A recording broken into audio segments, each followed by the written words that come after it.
আজকে আমাদের অঙ্কের বিষয় হলো নাম্বার অফ হ্যান্ডশেক কাউন্ট। চলো অঙ্কটি পড়ে নেওয়া যাক। একটি সভায় মোট 10 জন সদস্য উপস্থিত আছেন।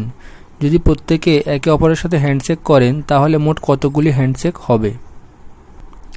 এই অঙ্কগুলো খুব সহজেই করা যায় এবং বিগত বছরের প্রশ্নপত্র তোমরা ঘেঁটে দেখতে পাবে যে প্রায় অনেক পরীক্ষাতে এই ধরনের অঙ্ক দিয়ে থাকে।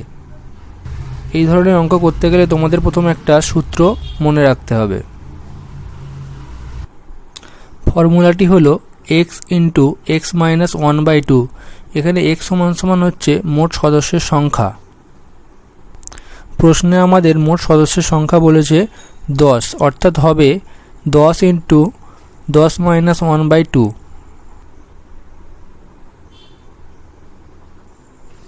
Equal to 10 into 9/2।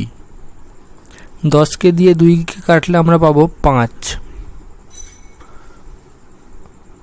অর্থাৎ 5 গুণ 9 ইকুয়াল টু 45। এই 45ই আমাদের অ্যান্সার।